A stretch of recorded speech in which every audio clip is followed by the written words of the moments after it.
Because this is October and some of you have been, you hit the ground running, this may not be your first training. This may be more of a review.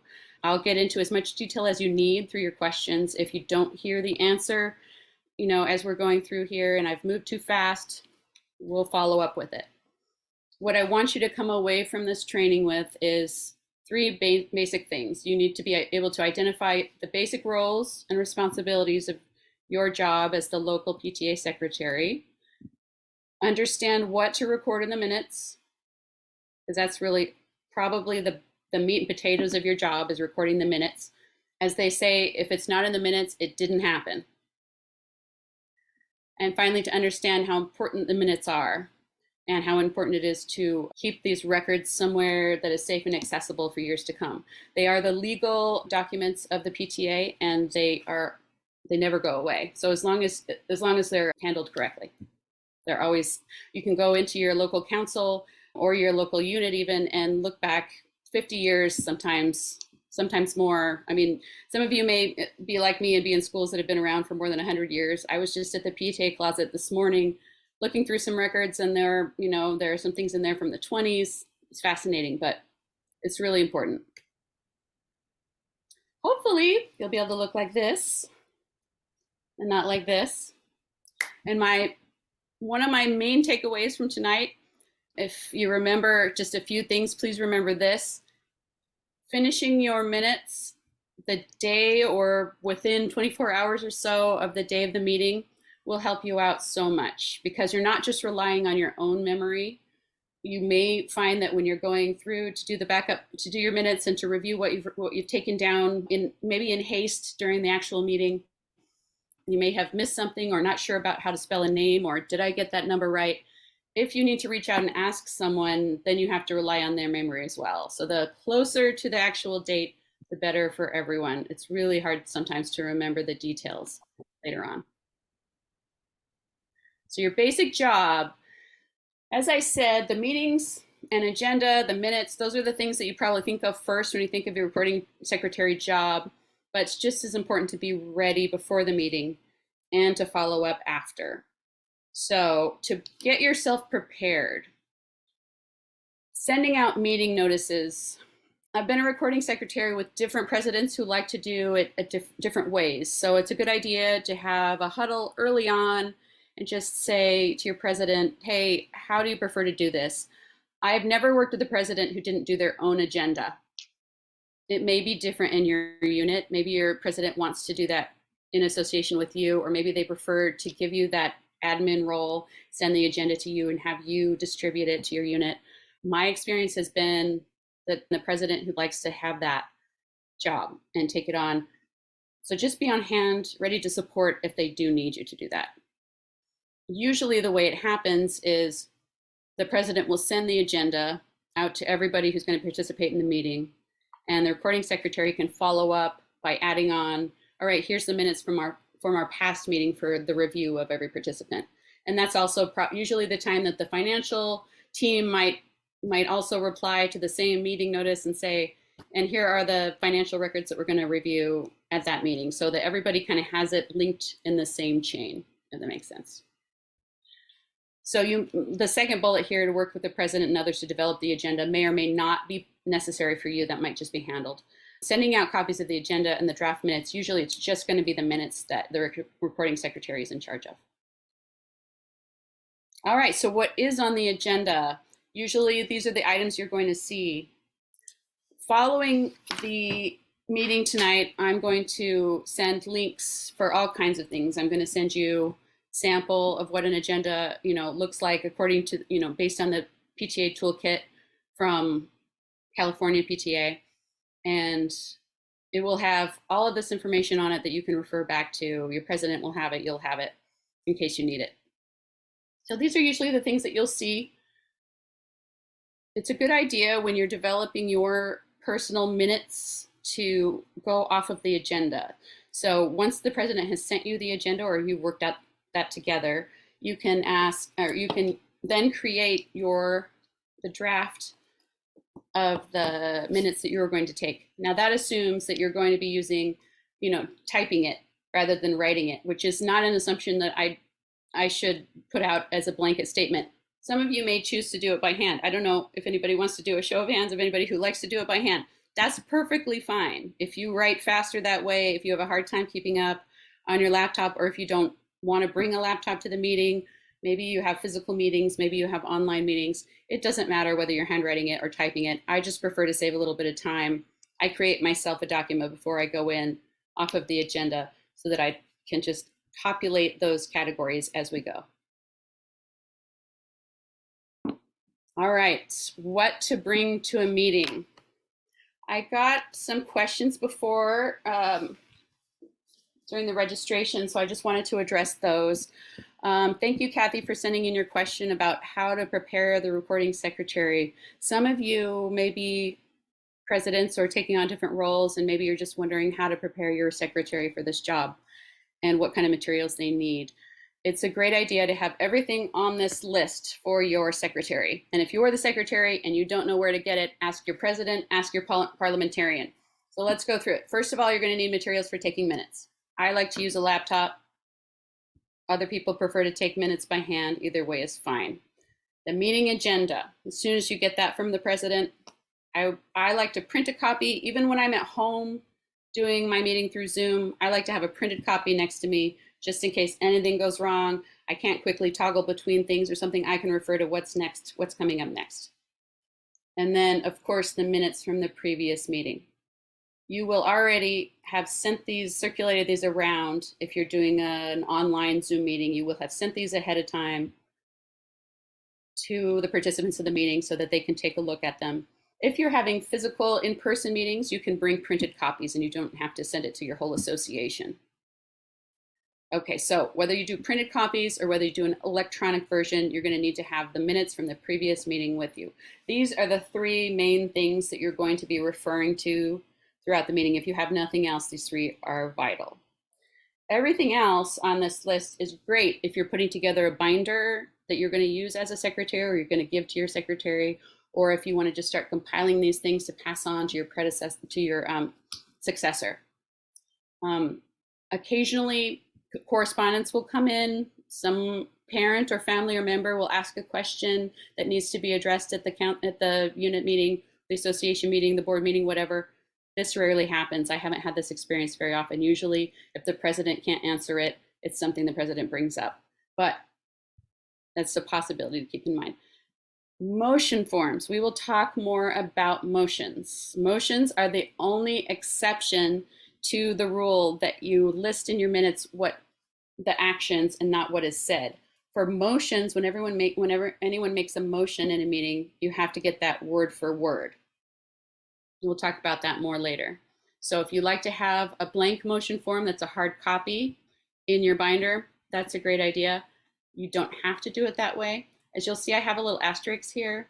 It does not need to be physical copies. You know, in this day and age, we are moving away more and more from physical, from having to print everything out.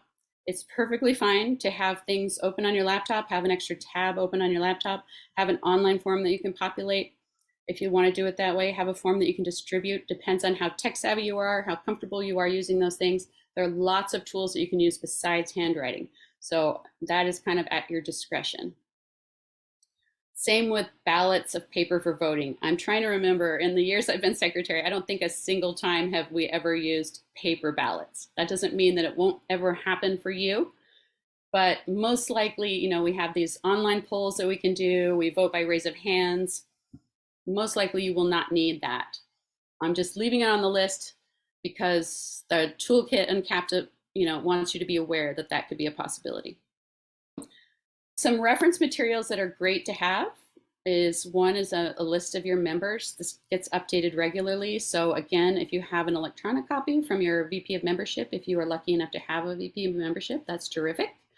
A list of committees, chairs, and members is great. If you have for example, if you're working at the council level, it's really helpful to have a list to refer to because you'll be meeting people from all different units. You don't necessarily know people from the playground anymore. At the unit level, you'll quickly learn who does what role, and this may not be as important. You know, you may be able to know this right off the bat, but at every level, you kind of decide whether you need that reference. There is something called a Robert's Rules of Order that you can Google and have open as a tab as well. I'm not going to spend any more time on that. That is helpful if you need any brushing up in parliamentarian language, but usually your parliamentarian handles most of that stuff. Calendar. Great to have a calendar on hand to refer to, and your PTA calendar if you can. You decide again within your particular unit who's going to update the calendar, and maybe you're lucky enough to have lots of volunteers and you have a webmaster who can handle the calendar updates as well. But it's great to have that, just because if somebody asks a question about the calendar, they may turn to the secretary and say, what do we have? What day is our jogathon? What day is this? It's great to have that with you, and bring the physical binder with you if possible, or have the tab open ready at your meeting. And finally, the bylaws and standing rules. All right. Bylaws are your particular unit's rules, and they have to be updated every 5 years. And this is the job, again, of a parliamentarian, but the secretary should know where to find them and know how to refer to them as needed. It's not going to come up all that often, but especially if you do not have a parliamentarian. Now, I just want to pause for a second and remind you that only 3 positions are absolutely necessary in order to have a functioning PTA. You have to have a president, a treasurer, and a recording secretary. You do not have to have a parliamentarian. And so if your unit or council, well, your council will, but if your unit doesn't have one, this may fall to the secretary. Let's talk a little bit about motions. This is probably a good idea time to talk about recording. If you're very fast at typing, if you're really quick and you don't miss anything by hearing, then you're better than I am. But if you need a little backup, it's a great idea to bring a phone along with you, or to record it on your computer, however you like to do. I like to use a voice memo on my phone. Here's the thing: you have to just let people know who are at the meeting. Ask for permission. Is it okay if I record this? I don't record every meeting that I transcribe, that I take minutes for, but occasionally, if I know if there are a lot of members, if there are new names that I might not know how to spell, if there are a lot of motions being discussed, I will want to have that audio recording so that I can go back and review it. You just need to let the participants know, and if anyone objects to it, you can't not record. So it's okay to do it as long as you have no objections. And then also, don't hang on to that recording. You're not going to need it later, but also it's just a good idea to just delete that when you're finished using it in your minutes. But that will help you sometimes if you need to go back and get the exact wording of a motion if someone moves or makes a recommendation. So when these motion forms are available on the toolkit, on the CAPTA toolkit. So if you go to the California PTA website, and again, I'm going to send links after this, so I'm going to send you a link to this form and to many other forms that you can just pull these up. You can print yourself a copy or two if you like, and you can just have it handy in case you find it easier to jot it down by hand. You'll need to record the exact language of the motion, the type of meeting, whether it's a board meeting. And when I say an association meeting, I mean your unit meeting. So your particular school, everybody who's at your school, at your level, that's every member at your level will be the association meeting. You'll need to record what type of meeting it is. You can, but don't have to put a number on your motions. That will kind of depend meeting to meeting. You may not have more than one. If you need to, you can. You need to record the name of the person making the motion, but this is important, and this is going to answer, this goes to a question that I got ahead of time. No, you do not need to put the name of the person that's seconded by. Do note that the motion was seconded, but you do not need to name the person. And then finally, after the president takes the vote, you will record whether it was approved or not approved.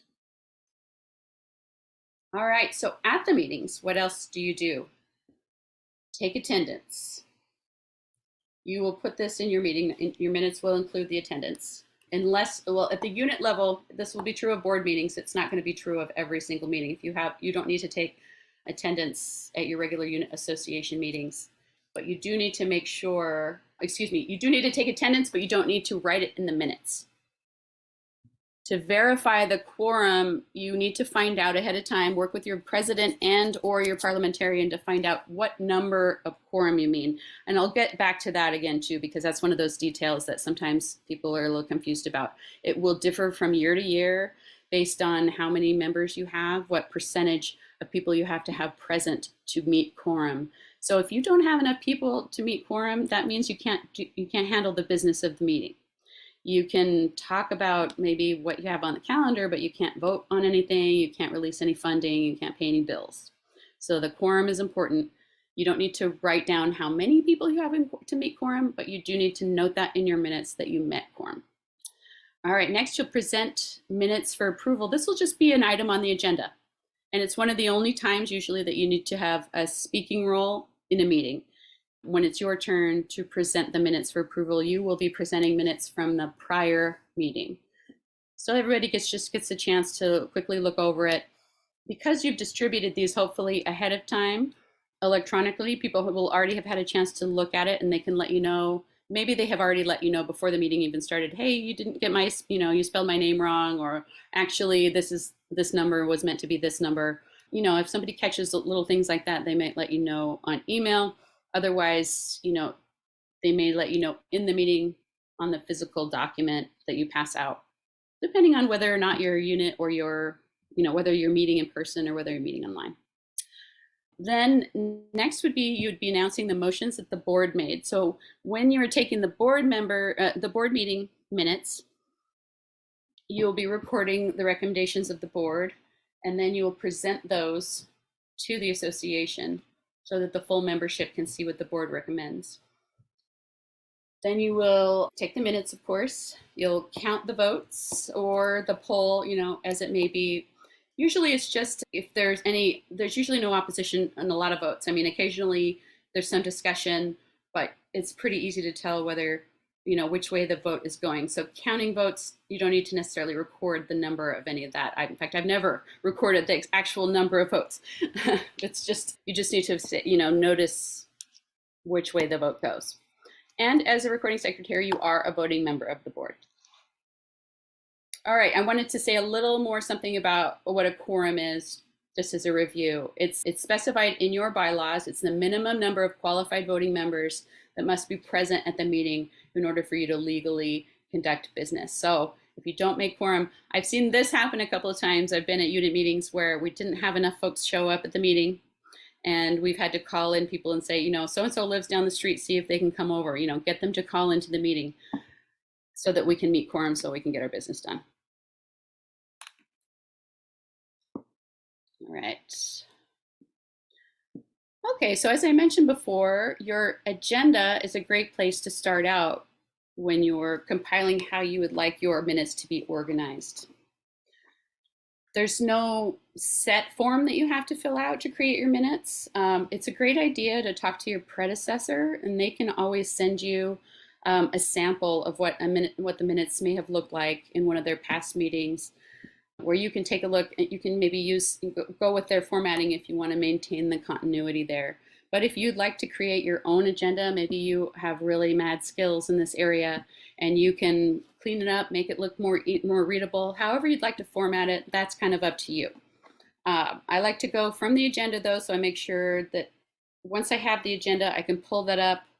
I can have it ready to create my minutes from it, so I know what's coming next. Next, you're going to want to state what was done and not what was said. So in other words, don't stress too much about getting down verbatim, word for word, you don't want to write everything that's said. You want to make sure that every item that was on the agenda is recorded. The president made the president's report. These items were on the president's report. Going down through the council, through all the chair reports. You'll state what was done, what actions were taken, what motions were made, what the financial reports were, but not that so-and-so said this or that. So be fairly brief, be accurate. That's where the recording can really be handy, because sometimes it's a little tricky. I mean, I know sometimes you're taking the minutes and your kids come in and somebody yells from the doorway, what's for dinner or something, and you miss something important. That's where the recording can really be helpful. to go back and just, okay, somebody was talking over me, I didn't catch that. Record the final amended motions. When I say amended motions, sometimes somebody will have to repeat the motion a couple of times because maybe they didn't get it quite right the first time, or maybe there's some discussion. It says, actually, we need to release more funds for this particular event, so let's restate the motion. So once the motion has been, you don't have to do every iteration of it, but you'll want the final motion as it was presented and voted on.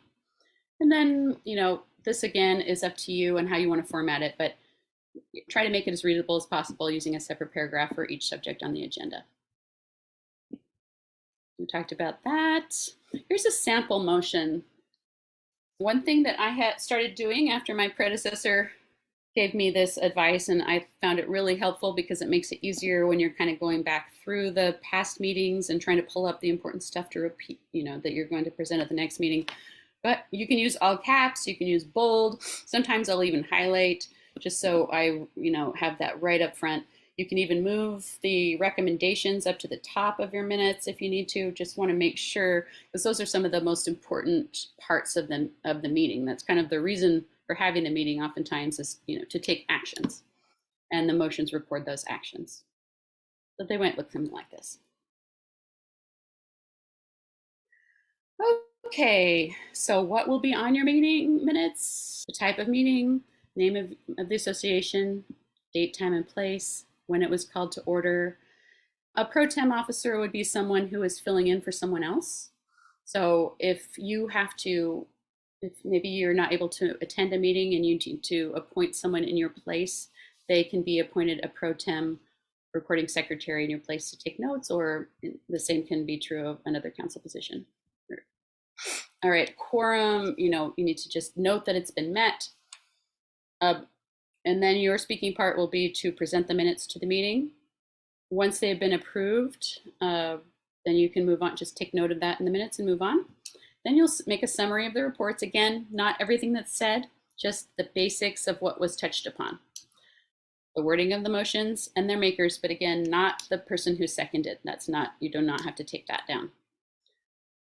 If you're doing just another note, if you're doing your motions online and you're doing a Zoom meeting rather than in person, and you can't grab the person afterward and be like, can you tell me how to spell your name? You can always use the chat and ask them, can you please put that into, can you write down your motion word for word so that I can make sure I get that accurately? You can also, of course, follow up with an email or a text or a call or any way you need to do it. You can ask them in the meeting to hold on. That was a really long one. Can you pause for just a second and give me a chance to get that down? Because that's really important in your minutes.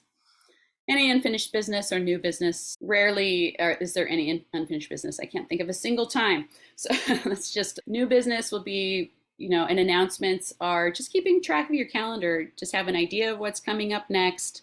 If there's anything on the agenda that your president has listed at the end of the agenda as the upcoming meetings, include those in your minutes as well, just so people have a couple of places where they can refer to, that they can go back to and refer to and know what's upcoming. Program information, the time that you adjourn, and finally, your own signature. So you can create yourself a little signature line. This does not have to be a physical signature. If you want to, do a little virtual, you can do an online signature.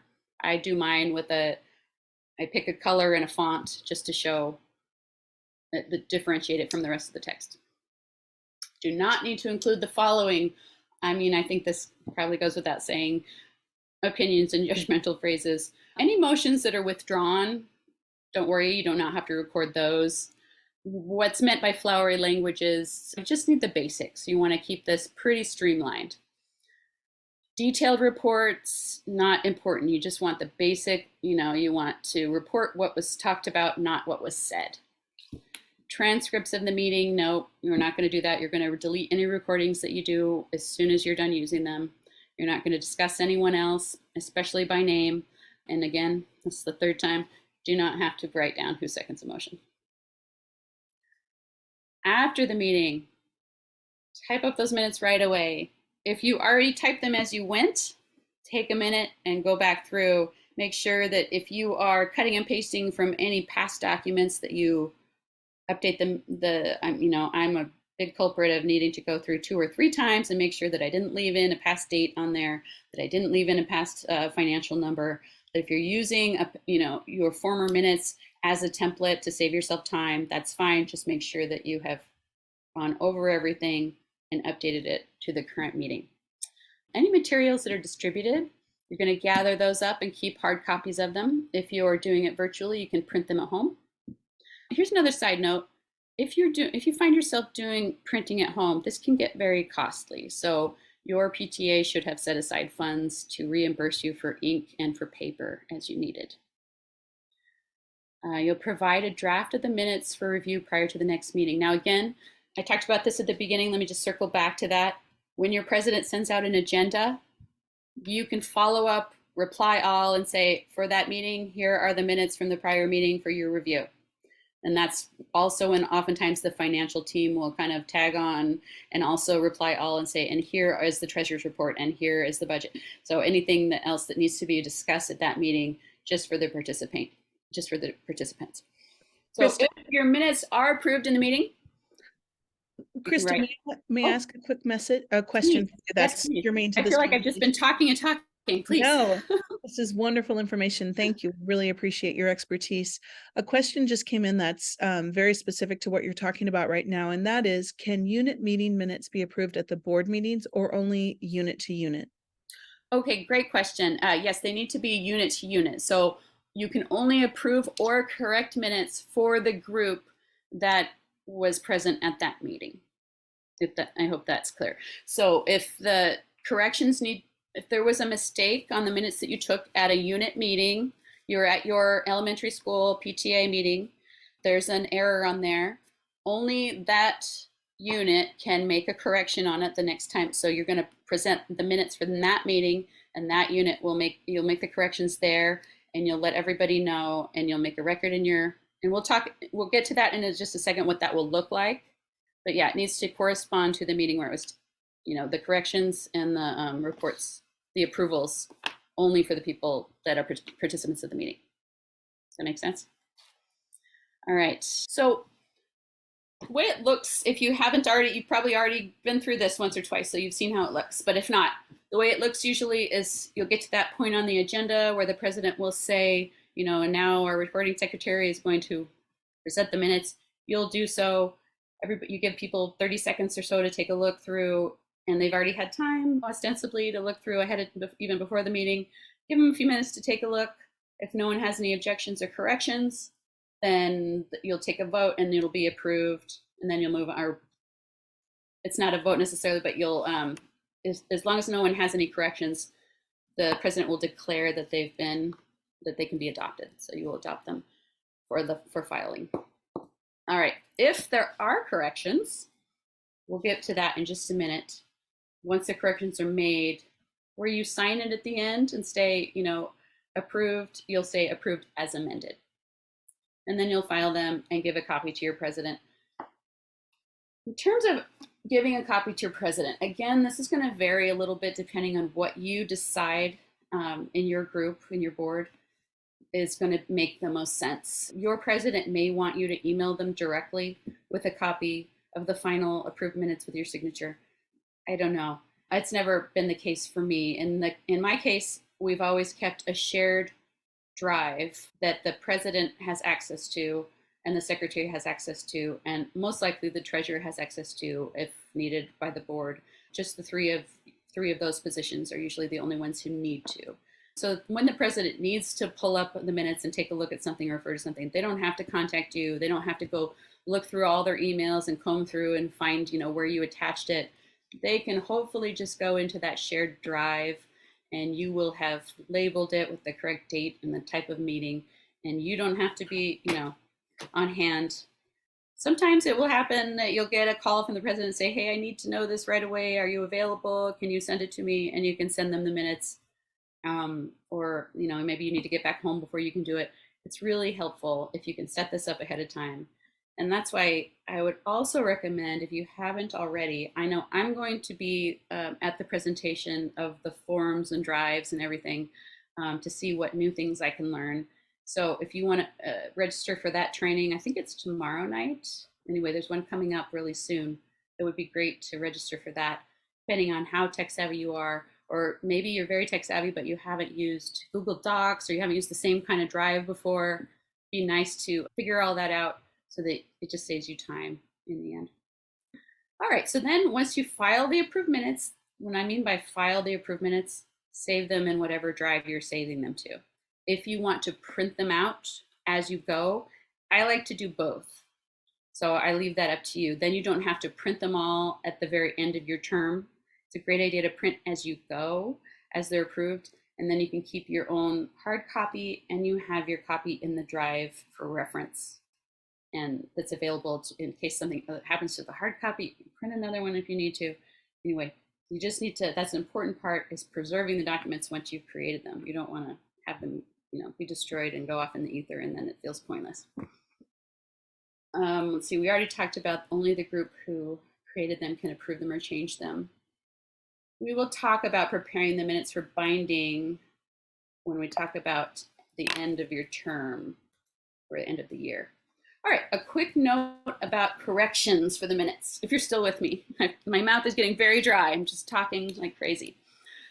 If you have a correction, this is when it's great when you go to your meeting, if you bring a physical copy. Now, if you're at home and your board is meeting on Zoom, or your association even is meeting on Zoom, it's great if you have a home printer, if you can print your minutes out ahead of time, your draft minutes that you're presenting for review, because it just makes it very easy for you to take a red pen.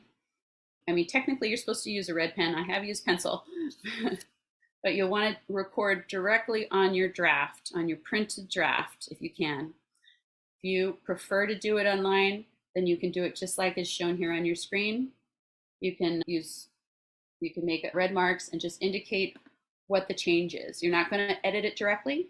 You're just going to show the mark change. All right. So why do we print them all? What's the purpose of that? I'll say as a caveat, some units and councils, thankfully, are moving to just digital records. And if that is the way you guys have worked it out within your personal bylaws and your purview as a board, that's terrific. In that case, you will create a PDF document and it will be stored somewhere that you decide where it is password protected. Because the minutes should be made available to members, but they are not available to the public at large. You're not going to post your minutes to your PTA website. You're not going to post them to attach them to any kind of social media. They are only available for your members upon request. They should be available, but they're not for the public at large. So, but what you want to keep track of, this is another thing that is great to do as you go, and I have learned this the hard way. It's great to do this as you go and save yourself time later, printing them out or making your PDF as you go and whether you're keeping it in a binder at home or whether you're keeping it in a binder at school or whether you're keeping it on a drive, then you have all your folders beautifully organized. That works as well. These are all the things that you need to have. Your minutes after they're approved, signed, and dated. Your treasurer's report. The adopted budget for the year. The adopted calendar for the year. And then the next two things you can get from your auditor, the copies of tax filings and the audit reports. Your bylaws and standing rules. Now, bylaws you can get from your parliamentarian. Again, they have to be updated every 5 years, but there are a lot of links. I'm going to send you some links after this so that you can, about where to find your bylaws so that you don't have to spend too much time searching for those. You'll need to keep copies of all your committee reports and minutes. When I say committee reports, keep copies, let's just skip that point. I think that's redundancy. Any other document about the business of the association that's been, especially if it's been voted on. If there aren't not going to be a ton of these, but just keep track. If there's a flyer handed out, hang on to it, just in case you might need it. Okay, so at the end of your term, you are asked to bind your minutes. I'm also going to be sending you a document that gives a lot of detail about this, so don't worry too much about it. There's a couple options. organization really wants you to have a copy that can't have things like taken in and out of a 3-ring binder. So in the past, I mean, if I'm going back to my looking through my old unit records that are the hard copies, there are a lot of 3-ring binders in there, but we've moved over away from that to making them as final as possible. So traditional binding would mean that not even a spiral bound one. This is where they want you to take it to a copy center with everything in there, with the cover sheet and everything signed, and then pay to have the office supply store, Staples or something to bind them, and then you'll get reimbursed for that cost. That's one. Or you can do the digital version where you do it all by PDF once it's signed, and it's password protected, and it's a place that can be accessed in perpetuity. So that's the kind of thing where if you're going to be passing on those passwords and those drives to the folks who follow you, your successors. There is a third option that I think it felt a little dated, and so I pulled it out of this presentation. But it's possible if you are a member of a unit or that has been pasting them in, to a book. And I don't know, I've never seen this done, but I guess it's a possibility. It's been included in these presentations for so long that I'll just mention it, but I doubt anybody's going to have be dealing with that. But they physically want things, if it's in a book, not a 3-ring binder, they want it pasted into a book. So hopefully that's clear, but ask me any follow-up questions that you need to when we get to it. All right, finally getting toward the end. In review, you worked very closely with the president and the board, and you guys may choose to do things your own way. The president may say, look, it's not my forte, the agenda thing, not my forte. Can you please put together the agenda with me and send it out? That is up to you guys. It has, in my experience, the president usually likes to do that on their own time. And I've never done that myself, but if you need to be available. Minutes are legal documents that have to be kept as a permanent record. And they should be notes on actions and not what is said. Approved minutes should be placed in the official file and be made available as appropriate. And then again, the bylaws and standing rules, I'm going to send you some links to that. And I'm going to also send you some links to other resources. There is a wealth of information out there. There are a lot of presentations just like this one that have already been recorded. If you need to fill any gaps or if you need to review what we've talked about tonight, they will be made available. And now, all right, I see the chat is full of questions. We have one unanswered question, and that is, what is the recommended system for noting the addenda, the final reports, etc., in the minutes? And you've addressed this largely, but if you could elaborate upon that a bit more. The final report, I might have to have you, maybe whoever made the question can come off mute if you want to. Are you asking what will the committee reports look like in the minutes? Yes, hi there. Yeah, I'm wondering how to notate that. In the past minutes, I haven't seen reference to, and sorry, that was an abbreviation, financial reports or auditors reports. Thank you. That's yeah. So I was wondering, do you reference an addenda to look at, so that you can understand and track what the complete minutes are? Thank you. Thank you for that question. And, I feel like that addresses a pretty important hole that I'm going to add a slide to our presentation for future presentations on financial, because I took minutes for several years before anybody intervened and said, hey, you need to actually be putting a little bit more on here. My predecessors in the minutes had just said, the financial report is attached, and then they would include the whole financial report. So somebody at the higher level instructed me to actually what you need to do is for each account that your unit controls, you need to put the current balance, anything that has changed in the last month, and so you want to put the beginning balance, any changes, and the ending balance. That's what the financials will look like for the treasurer's report. The financial report will include check numbers and a total of deposits, total of any remittances, and any bills paid. So as your anything that your financial secretary is giving you in the meeting, you're going to note that in the minutes.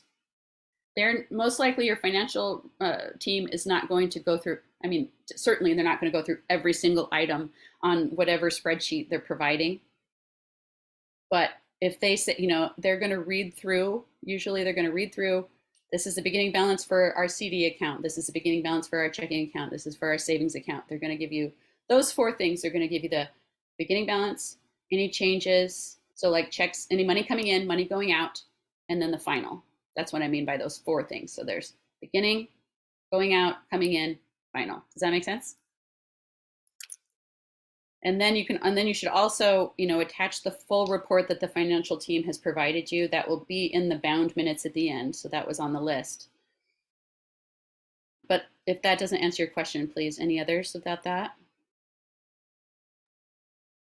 Thank you for bringing that up. Thank you again. Do we have any other questions for our wonderful speaker? Anyone? Going once? I have a question. Yeah. Oh, wonderful, please.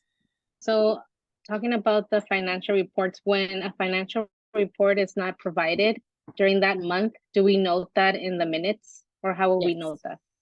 Yes, and I would follow up with your financial team because there should be a report, even if it's just that there has been no change. Okay, so just mark no report given, or? Yes, if you're not getting a report, you would need to note that. Because your treasurer because you need to have a treasurer for a functioning board, you will have a treasurer to consult. So just double check with them, like, have there not been any changes? Is that why there's no report? Because typically there would need to be a report at every meeting. Okay, thank you. Thanks. And it looks like we have a hand raised. Bahare?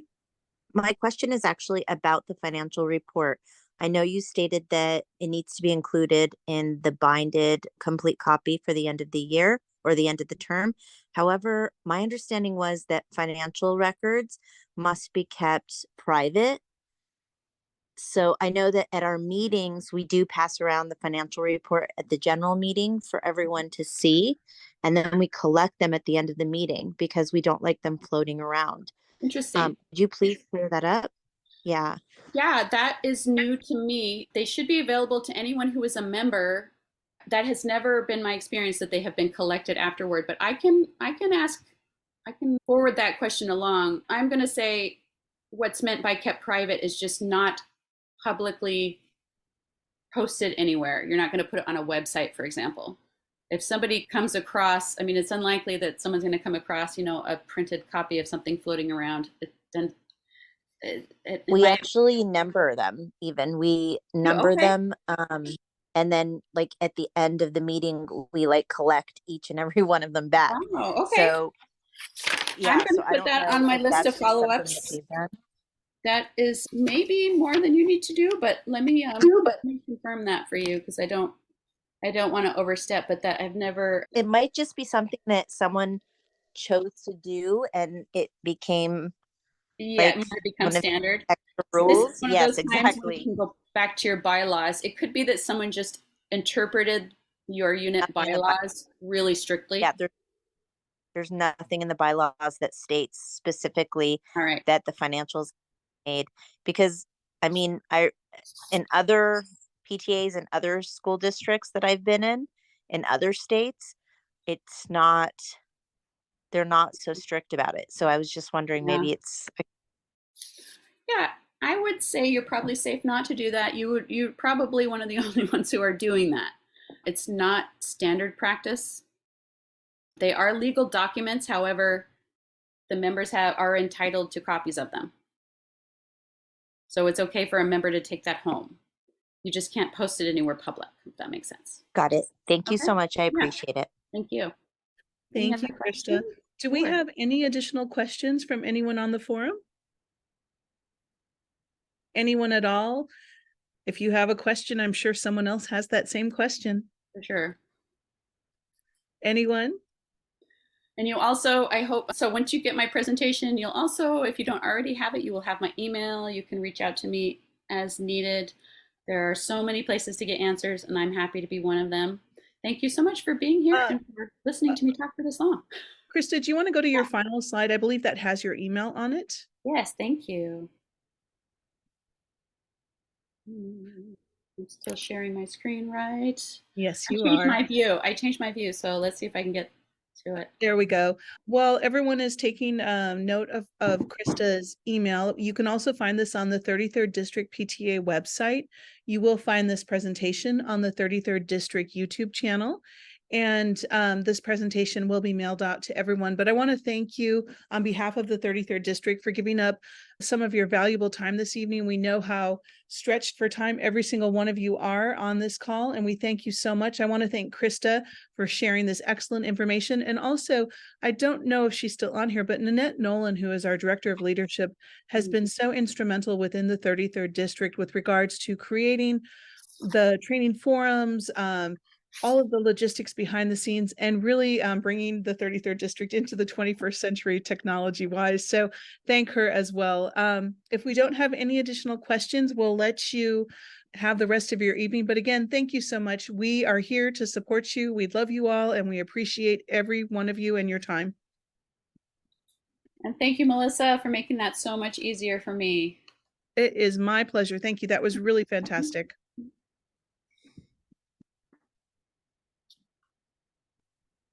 Good night, everyone. Thanks again. Thank you very much. Good night, everybody.